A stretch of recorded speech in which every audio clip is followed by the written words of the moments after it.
Voilà comment la peur d'être seule peut saboter tes relations amoureuses. Bonjour à vous, j'espère que vous allez bien. Je suis très heureuse de vous retrouver aujourd'hui dans ce nouvel épisode qui va traiter justement de la peur de la solitude, de la peur de ne pas rencontrer l'amour et en quoi cette peur-là même va vous empêcher de rencontrer quelqu'un et de rencontrer une relation durable. Contrairement à ce qu'on peut penser, on peut souvent penser que la peur nous focalise sur ce qui est important pour nous et que ça nous permet de prêter attention à ça, mais en réalité c'est bizarrement l'inverse qui se poursuit et on va voir pourquoi. Pour les personnes qui ne me connaissent pas, je me présente, je m'appelle Chloé Mercart, je suis coach certifiée, praticienne en thérapie brève, donc je pratique l'hypnose, la programmation neurolinguistique, l'EFT, la DNR et les constellations familiales et j'accompagne les femmes depuis 2020, bientôt 5 ans, à se libérer de la dépendance émotionnelle pour qu'elles renforcent leur estime d'elles-mêmes et que ça leur permette d'être dans des relations saines et durables. Si vous n'êtes pas encore abonné à la chaîne, je vous invite à le faire maintenant en cliquant sur le bouton s'abonner en bas à droite et en activant bien la cloche des notifications pour bien recevoir les notifications de chaque épisode qui sort durant la semaine. D'ailleurs, si ce n'est pas déjà fait, je vous invite également à télécharger votre formation offerte qui s'intitule Les 3 axes thérapeutiques à renforcer pour sortir des schémas de dépendance en amour. C'est une formation nouvelle qui est offerte et qui vous permet justement de comprendre comment est-ce qu'on s'en sort. Donc pour pouvoir la télécharger, je vous invite à aller directement dans la description de l'épisode sur le deuxième lien proposé et de remplir le formulaire pour pouvoir la télécharger directement. Alors, on pourrait croire que dans ce genre de vidéo, je vais m'intéresser particulièrement au fait d'avoir peur d'être seule, mais moi déjà j'avais surtout envie de commencer cet épisode en vous parlant de la peur. La peur, comme toute émotion, c'est une émotion qui est légitime, qui est là pour une bonne raison et qui n'est ni bonne ni mauvaise. Ce serait une erreur de croire que la colère, la tristesse, la peur, la frustration, toutes sont des émotions désagréables, certes, mais c'est pas parce qu'elle est désagréable et qu'elle cause des conséquences négatives, la plupart du temps, et encore, qu'elle est mauvaise. Parce que tout dans la vie, les décisions qu'on prend, les ressources qu'on a, les croyances qu'on développe, les comportements qu'on emploie, consciemment ou pas consciemment, sont là parce que c'est la meilleure chose qu'on peut faire à ce moment-là par rapport aux ressources dont on dispose. En tout cas, c'est ce que nous apprend la PNL, c'est le champ de pensée de la PNL et de l'hypnose, et de manière générale dans la thérapie brève, de partir du principe que tout comportement, toute croyance, toute émotion est là pour une intention positive. Le fond, c'est une intention positive, même si dans les faits, les conséquences ne le sont pas, je vais revenir dessus juste après. Et surtout, la personne adopte ce comportement-là, cette émotion, cette croyance pour une bonne raison. Et la bonne raison, c'est que sur le moment, la personne ne peut pas agir d'une autre manière, à moins de travailler justement sur elle, de développer d'autres ressources. À ce moment-là, elle pense que c'est la seule réponse possible qu'elle peut avoir.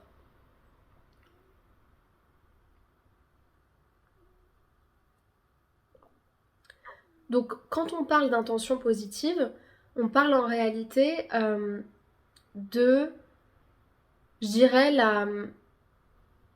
l'objectif de chaque réponse que l'esprit peut avoir.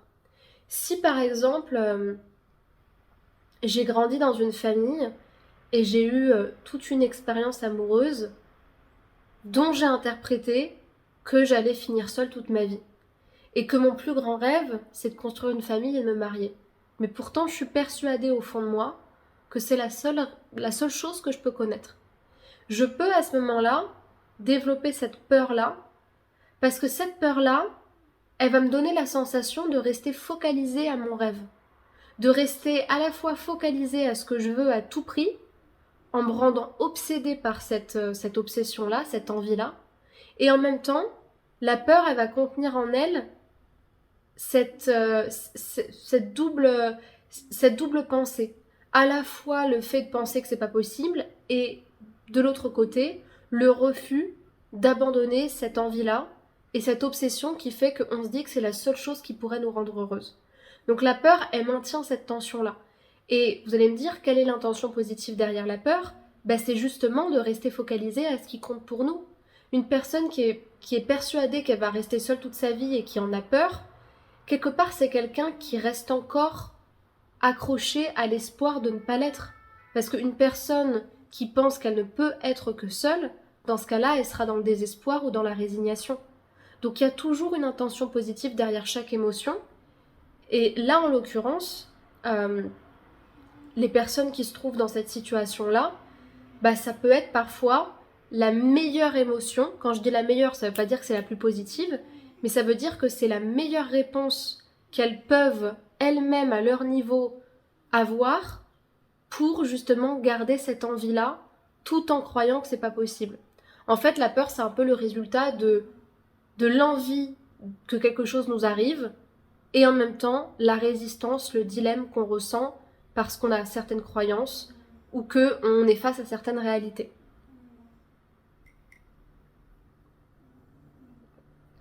Pour certaines femmes, ça peut être par exemple le fait de se voir avancer dans l'âge et de se dire, vu l'âge que j'ai, je pourrais jamais faire telle ou telle chose, je pourrais jamais accomplir telle ou telle envie, notamment de fonder une famille. Ce qui n'est pas toujours vrai, parce que techniquement, c'est pas parce qu'on a la fin de la trentaine qu'on ne peut pas construire une famille. Alors oui, si on regarde au niveau des probabilités, il est vrai scientifiquement qu'une femme, plus elle vieillit, plus elle prend en âge, plus ça peut être difficile pour elle d'avoir des enfants, et encore c'est pas le cas pour toutes les femmes, mais bizarrement la peur c'est finalement je dirais la focalisation des données négatives pour créer un sentiment d'urgence encore plus grand de notre obsession.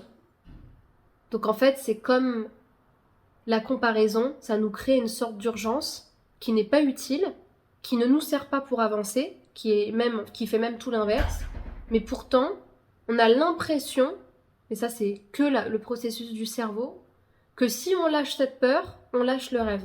Or pas du tout. Ça nous permet aussi de lâcher prise et donc d'y répondre d'une toute autre manière. Ou encore, de lâcher prise aussi sur l'obsession d'être heureux qu'à travers quelque chose.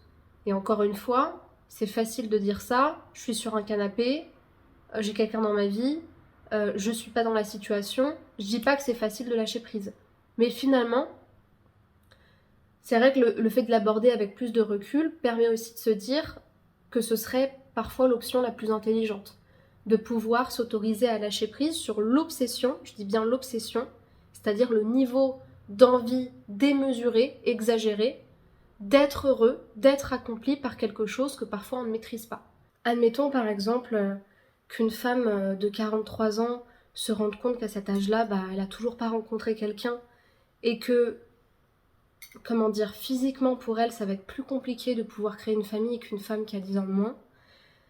Et si cette femme-là, elle a nourri durant toutes ces années une obsession autour du fait de créer une famille, bien sûr, il y a d'autres façons d'entrevoir l'idée d'avoir une famille, d'adopter, pourquoi pas de faire une insémination dans un autre pays, etc. Mais bien sûr que pour cette femme-là, ça va être plus utile, ou en tout cas, ça peut être une option plus apaisante de faire tout un chemin intérieur jusqu'à arriver à se dire « Et si finalement mon bonheur ne passait plus par ça ?» Et je pense que c'est le chemin de toute une vie. Ça veut pas dire qu'à 43 ans on peut pas trouver l'amour, mais à un moment donné, plus on avance en âge, plus forcément ça va être compliqué. Après, il y a un monde entre 33 ans et 43 ans, et il y a aussi beaucoup de personnes qui, étant beaucoup plus jeunes, se demandent si elles réussiront à créer leur famille. Et c'est pour ça que avoir peur, c'est pas une mauvaise chose en soi, c'est normal, je dirais que c'est naturel, c'est humain. On avance dans l'âge, on voit que les années défilent, on voit aussi que parfois c'est compliqué de rencontrer quelqu'un de sérieux, c'est pas impossible, mais ça peut être compliqué. Donc on peut avoir la légitimité de se demander quand est-ce que ça va arriver. Et je pense pas qu'on doit jeter la pierre aux personnes qui ont peur, mais c'est juste de prendre le recul aussi, de se dire que entre le début de la trentaine et la fin de la trentaine, il y a quand même un délai qui est important, et que énormément de choses peuvent se passer aussi à ce moment-là.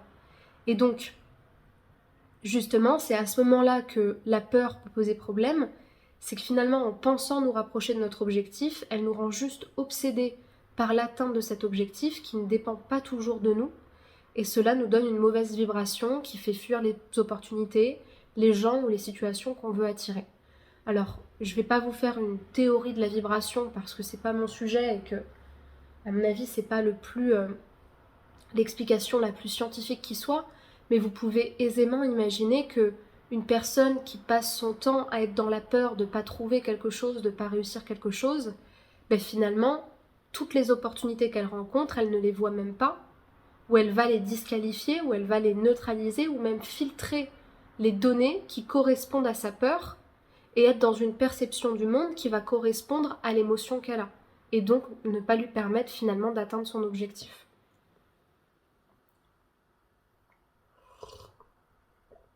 Et donc c'est le cas de la peur de ne pas rencontrer quelqu'un, la peur de ne pas réussir sa relation amoureuse, la peur d'être abandonné, la peur de ne pas fonder une famille. Prenons l'exemple d'une personne qui a peur de ne pas rencontrer l'amour de sa vie, un homme qui a peur de ne pas rencontrer l'amour, et admettons que vous croisiez cet homme-là dans la rue.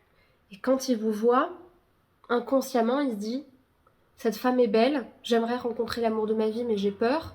Donc du coup, je vais jeter mon dévolu sur elle, je vais venir l'aborder alors qu'elle ne le veut pas, je vais tout de suite lui demander des choses très intimes alors qu'on n'a même pas pris le temps de se connaître. Je vais avoir un comportement exagéré. Ça va vous faire peur, ça va vous faire fuir et vous allez vous dire que cette personne-là, elle est bizarre. Et c'est normal, parce qu'elle va avoir un tel niveau d'obsession qui va vous faire peur à vous et qui va vous indiquer qu'en réalité, la personne, elle n'est pas dans une énergie saine pour rencontrer quelqu'un. Elle est en fait simplement dans une stratégie de timing, de comblage, il faut que je comble ce besoin. Et donc, ça traverse l'idée même de rencontrer quelqu'un, ça le transcende. Et donc, finalement, la personne en elle-même, je ne la regarde pas. Et c'est pareil avec l'autre exemple. Vous rencontrez un homme dans la rue qui, profondément, a peur de ne pas rencontrer quelqu'un. Et cet homme-là, il est tellement dans la peur et dans la croyance que ça ne va pas marcher, qu'en fait, même les opportunités qu'il a, il ne les voit pas. Il parle à personne, il regarde ses pieds. Même quand il vous regarde, il a limite un ton indifférent ou hautain, tellement il est en train de se dire « ça sert à rien que je lui parle, de toute façon, ça ne va pas marcher ». En fait, il ne prend pas les opportunités que la vie quotidienne lui offre. Et à l'inverse, j'ai eu des clientes, ou même des personnes autour de moi, qui avaient travaillé je dirais, cet esprit de gratitude, d'abondance et de positivisme, et des personnes qui, même après des années de célibat, gardaient cette idée que on peut trouver une personne partout où est-ce qu'on regarde. Et donc, elles parlent autour d'elles, elles font des contacts, elles prennent des rendez-vous, elles restent positives. Et ces personnes-là, elles ont beaucoup plus de chances de rencontrer quelqu'un et naturellement, à un moment donné, la rencontre se fait. Et je pense que l'état d'esprit joue énormément. Donc il y a comme cette tension ambivalente dans la peur qui nous dit à la fois je veux, mais je peux pas avoir ou je veux pas. Et même si consciemment personne ne peut le savoir, inconsciemment il y a énormément d'énergie qui circule. Ça c'est quelque chose que j'ai compris avec les constellations familiales, mais en fait c'est juste une explication de quelque chose qu'on sait tous. C'est que quand il y a quelqu'un dans la pièce qui est pas bien avec lui-même, qui est pas bien avec les autres, même si on ne sait pas exactement pourquoi, ça se ressent. Même si on ne peut pas l'expliquer, on ne va pas aller voir cette personne et on va savoir inconsciemment qu'on n'est pas invité auprès de cette personne-là, que c'est pas ok. Donc résultat, les opportunités qu'on a sont dévalorisées, on doute des gens qu'on rencontre, on n'est pas dans le moment présent, on a tous les signaux d'une personne qui ne croit plus ou qui met trop de pression sur la situation, on finit par mettre un terme à une relation qu'on n'a même pas laissé émerger, et ça nous conforte dans l'idée qu'on ne sera jamais heureuse en amour. Alors maintenant, je vais extrapoler un petit peu plus ça en allant vraiment, j'allais dire, dans quelque chose d'un peu plus complexe. Dans le sens où des fois la peur, elle n'est pas aussi évidente que ça. Parfois c'est même pas la peur qui ressort, mais ça veut être en fait la croyance que de toute façon on trouvera personne. Et donc du coup ça peut être compris dans une sorte de stratégie limitante inconsciente, beaucoup plus complexe de je vais tout le temps vers des partenaires indisponibles, mais parce que inconsciemment je suis persuadée que ça marchera jamais. Ou alors, je vais tout le temps vers des partenaires indisponibles parce que ça vient répondre à la croyance selon laquelle l'amour c'est pas fait pour moi, ou ça me fait peur, ou de toute façon j'ai peur d'être avec quelqu'un et que ça marche pas, et j'ai peur de m'ouvrir et j'ai peur de souffrir et de me tromper. Donc des fois ça peut être plus complexe que ça, et ça peut être vraiment encore plus inconscient et caché derrière des comportements qui peuvent sembler comme de la fuite ou comme je rencontre jamais la bonne personne. Donc je pense que, comme dans beaucoup de choses dans la vie, la clé dedans, ça va être l'acceptation de ce qui est, le fait d'établir un rapport plus sain à cet objectif de trouver l'amour, pas de passer à côté et de se dire qu'on ne doit pas espérer trouver l'amour. C'est marrant, ton paquet et moi, on dirait que regarde dans la même direction. Mais simplement, moi je suis un peu partisante de, il y a des choses que je maîtrise pas en fait. Il y a des choses que je maîtrise pas le plan que la vie a pour moi, je maîtrise pas les rencontres, je maîtrise pas le contexte actuel. Donc pour moi, c'est beaucoup plus sain d'apprendre à me détacher de cet objectif-là dans le sens de je reste positive, je reste ouverte, je reste attentive, mais je sais aussi qu'il y a certaines choses que je contrôle pas et donc ça sert à rien que je mette de l'obsession sur ça et mieux vaut nourrir d'autres zones de ma vie. Mais nourrir d'autres zones de ma vie, ça veut pas dire être dépendante au travail, être addict au sport, ça veut pas dire développer d'autres obsessions. C'est juste nourrir d'autres choses tout en étant attentive. Ça permet de reposer le mental et de lui autoriser à lâcher prise concernant le moment où ça arrivera. Et donc, en termes de protocole qu'on peut faire en cabinet, à distance, ou si vous êtes dans d'autres pays, dans d'autres régions, ou en cabinet en Île-de-France, c'est de travailler plus particulièrement avec l'hypnose. Là, ce qui va être vraiment utile, c'est vraiment l'hypnose, avec un protocole qui s'appelle le processus de la peur des Sénois, ou le protocole de la grande permission qui est sublime et qui est magnifique. Le processus de la peur des Sénois, c'est un protocole où vous allez affronter votre peur pour pouvoir en trouver quelque chose d'utile et de ressourçant.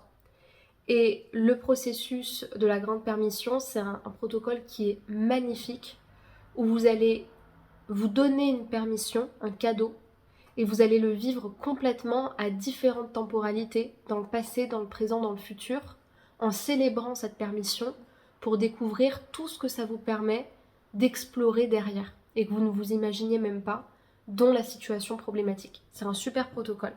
Et tout le monde peut faire de l'hypnose à moins d'avoir des psychopathologies. De toute façon, en thérapie brève, je ne peux pas accompagner des personnes qui ont des psychopathologies, mais tout le monde peut faire de l'hypnose, sauf cette contre-indication. Et ce processus d'hypnose est très simple. Tout le monde est suggestible à l'hypnose, c'est juste qu'il y a des personnes qui ont besoin de techniques spécifiques. C'est pour ça que j'ai différentes techniques d'hypnose que je pratique et qu'on pourra faire en cabinet.